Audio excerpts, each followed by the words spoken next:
Welcome back to the Weekly Wrap. What a week it's been. It's been huge. There's been so much to talk about on this race. We've got the restart in place, which is good. The competitors are out there again. As a result, we've got 4 protests and a request for redress. We saw Blue Water Tracks starting again after quite a substantial repair to their bow thruster in Sydney, which is great. But they're just heading back now to effect more repairs in Southport. They've had quite a bad run. The bulk of the fleet, well, they're very much in the Solomon Seas now. And after about a week of very strong trade wind sailing, very wet, very physical, very hard. And we'll hear a bit more from some of the competitors later about that. It's good to see the Edge, Allegro, Bartolome, Chinese Whisper, they're through the gate. They're above the Solomons now, approaching the equator. We should see some more stories on the equator crossing next week, which we'll look forward to.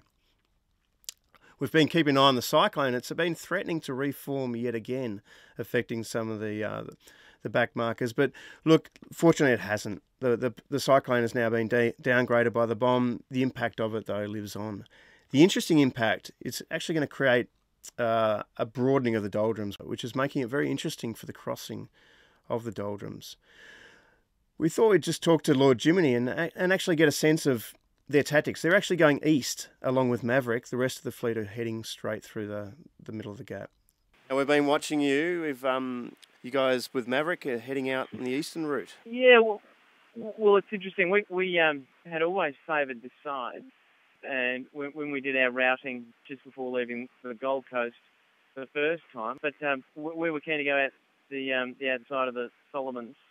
And then when we had to lay over for another 24 hours, the more favoured route was, as we could see, through the middle. And it looks like it's pan out over the next 48 hours for us. So looking good. It is interesting, yeah. We've been watching it. Obviously, we love racing and seeing what you're aiming for. Certainly, we get a sense of what you're trying to achieve, and I think that's it looks like a great plan. Let's go to the problems you had. You had some issues with the auto helm after the suspension of racing. Is that all behind you now?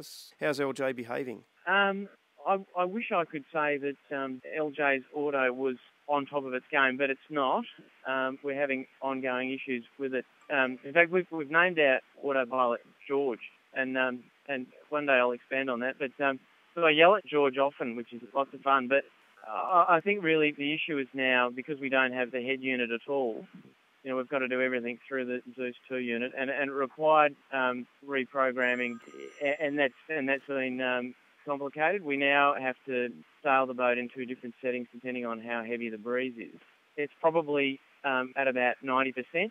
We're probably losing a little, a fraction of speed, but it's certainly not killing us by any stretch. We've seen the speed as well up now. Lord Jimmy, you seem to be getting the boat going, which is great to see. We've had a cracking last few days. The breeze has finally come to us. As you well know, in the first sort of 6 or 7 days of this race, we were up against it with conditions that just didn't suit this boat. But more recently, we've seen 100 and further aft, and this boat loves it. As would Matrix and Next Power and the like. But we've seen 18 knots, 19 knots of boat speed, and that's been fun. It's a very wet boat when it gets to that sort of speed, but that's what we're here for. So, yeah, really having a good time. That's great. And how are you and Paul getting along? Enjoying the luxuries on board, Lord Jiminy? This boat doesn't have luxury.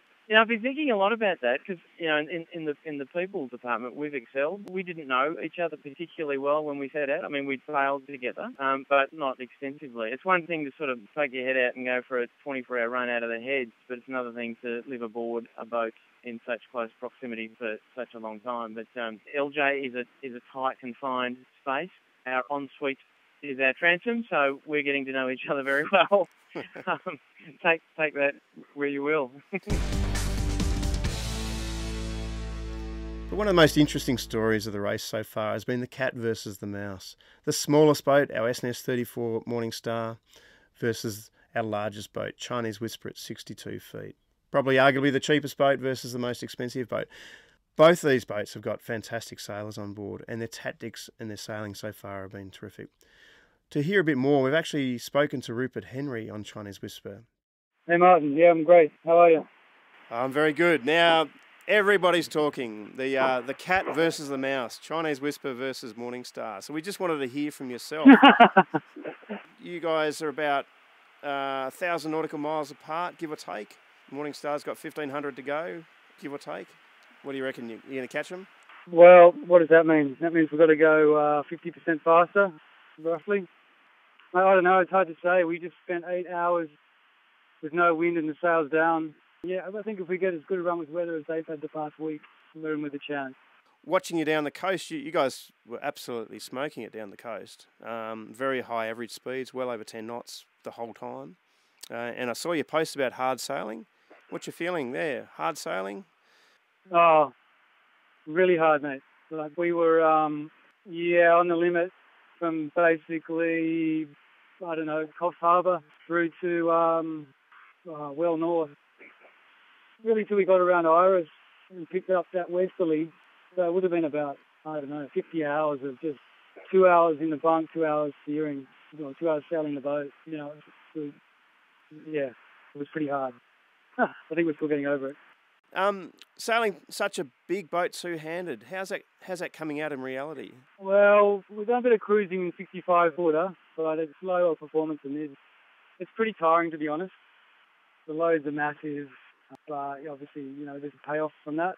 So it's okay. It's what we expected. You've got to just, I suppose, the difference would be plan ahead a little bit more because if things get out of control, certainly can, in a big way. The other night we got hit by a squall somewhere in the Solomon Sea, and then got the boat back under control and ran into a tree, and the tree smashed out the bobsleigh. So we spent what we thought was going to be a light, restful period yesterday. We spent making up and fitting a new bobsleigh. So it was a lot of work. So we spoke to Chinese Whisper at the front of the pack. We've spoken to Lord Jimmy at the side of the pack. Let's now talk to Runaway, who's bang in the middle of the pack. Hello, Daniel. How you going, Martin? You guys are a bit of a dark horse, a John Sayer design. You're giving it to the fleet, and certainly to Matrix Reloaded at the moment. Thank you very much. Yeah, we've been really happy with how we've been going. We've sort of we know we can't beat some of these guys to speed, so we've been trying to think a bit tactically and put ourselves think about what's happening up the track and positioning ourselves to do well during later stages of the course. That makes sense. I mean, you've got Tom's experience. He's done the race before. How big a factor is that?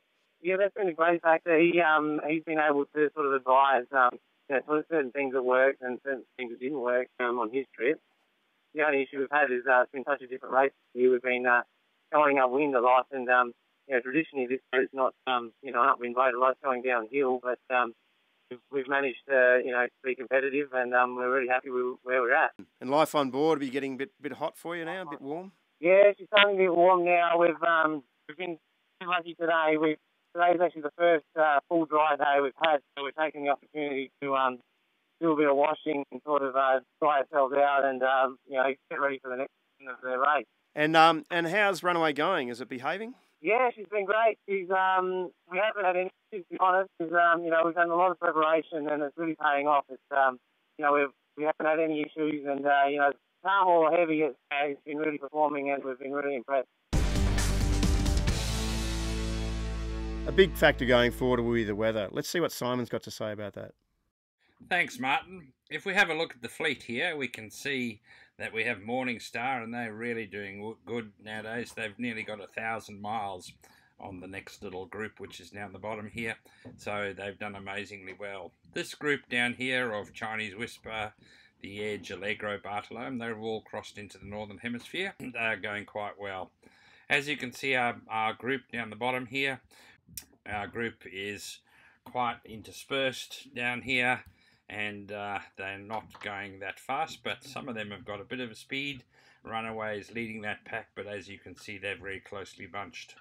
Out to the right of this pack here, you can see we've got Lord Jiminy and Maverick. So they've gone to the right of the Solomon Islands, so it's going to be really interesting to see where they go.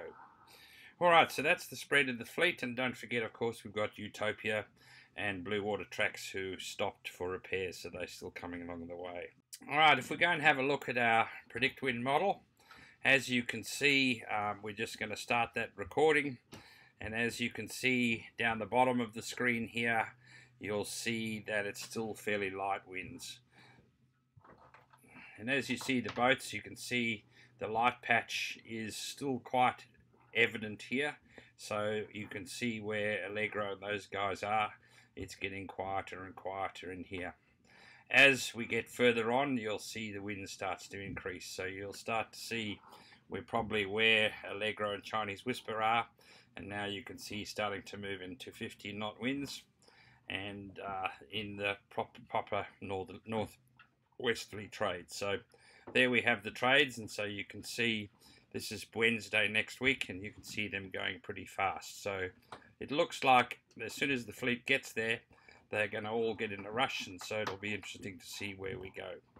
So you can see that we're going to have probably another 3 days of soft wind, and then we're going to get into this speedy session.